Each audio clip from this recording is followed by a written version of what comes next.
there, this is Chad from Zombie Fight Shark. Welcome to episode 7 of our COMPLEX-1 complete walkthrough series. And in this episode, we are going to discuss noise. And if you look at this beautiful patch here, this is just a great example of noise.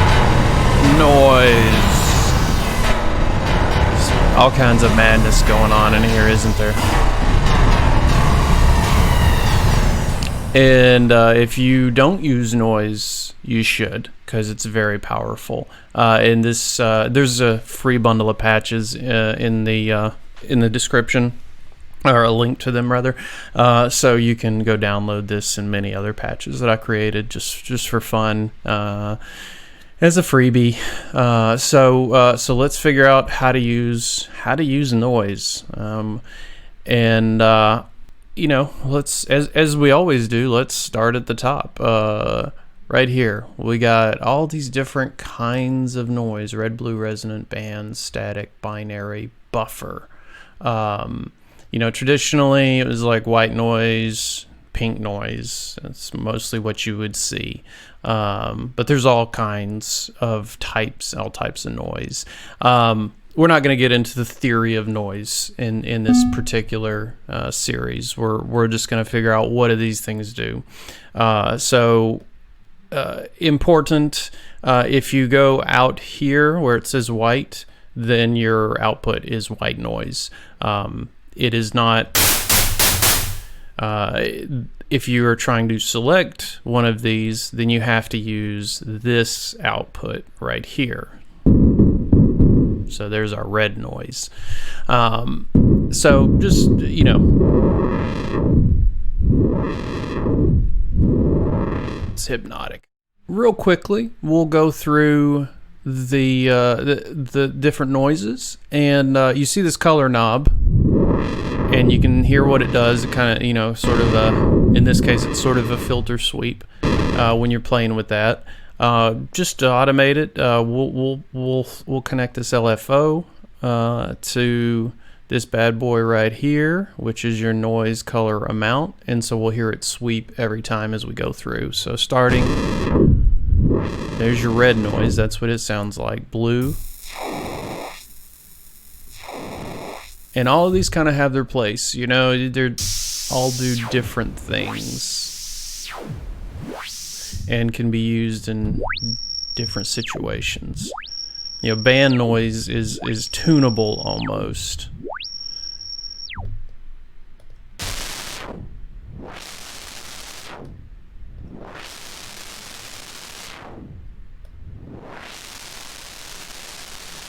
I love static and buffer. Love those. Love binary too. I'm gonna make some cool 8-bit kind of things. It's a good one. And buffer noise, always good for that IDM stuff. So that's what they sound like. You probably played with that already, so that's why we went through it fast. Let's figure out what the rest of this stuff does. So a feature that you don't normally think about with noise is sync, because noise is supposed to be random. Obviously this is generated by a computer, so there is such thing as random, but we can control how random. And you can recreate using sync. You can trigger. It's the same thing that when you sync two waves, you know, when you're using wave sync, so they have both the same 0 point, so you can re-trigger the same noise every time over and over. It starts from the same point. So let's go to buffer.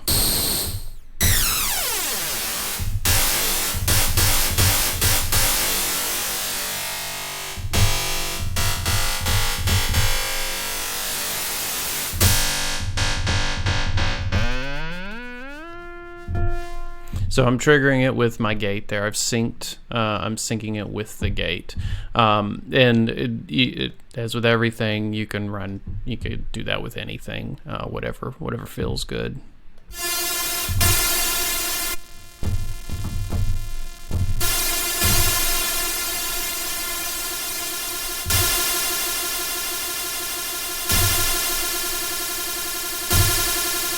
And so you can hear it's kind of repeating in.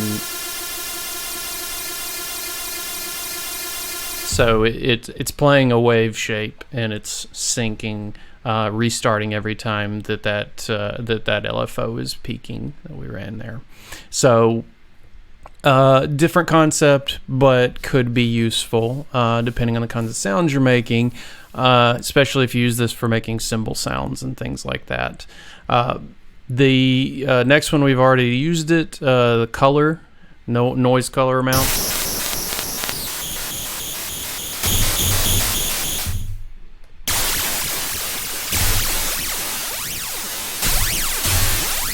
So if you want to play with the color, or automate something about the color, or change something about the color, that's how you do it.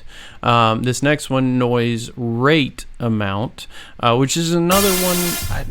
I don't think of noise rate so much. I don't put those two together, but these are some different kinds of. If it was just white noise is white noise, but we have all these other things. And so the way that the noise is generated changes with these from traditional methods. So you can do cool stuff like this.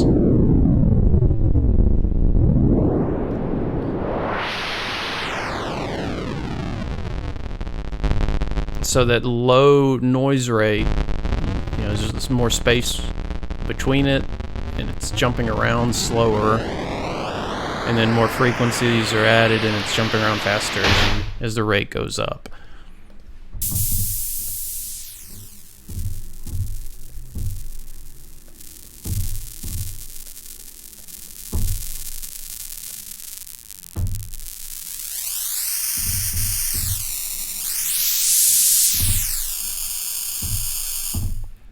So an interesting thing to play with, and get some maybe unexpected sounds.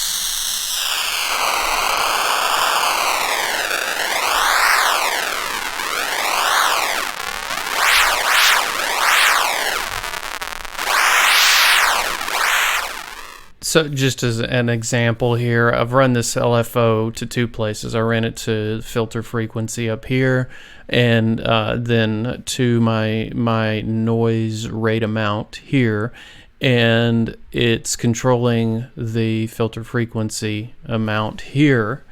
So it's sweeping in time with the noise rate amount.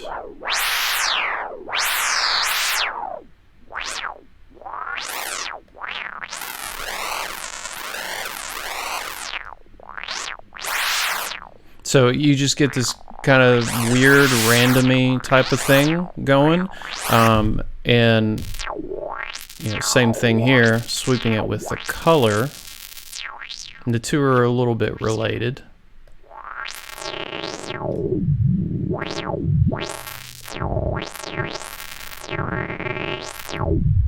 That's something, another way to manipulate this noise that is just not your standard stuff that you're going to see with a lot of noise. And there's that band I was talking about, so you can kind of play it like it's almost an oscillator all its own. Interesting, eh? What if I were to take key and route it to color? Oh, isn't that lovely?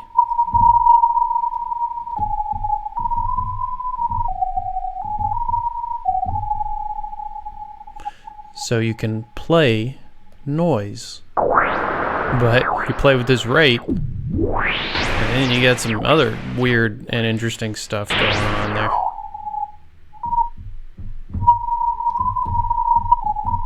So there's a little butter zone right there where you can play that band noise. So anyways, that's fun.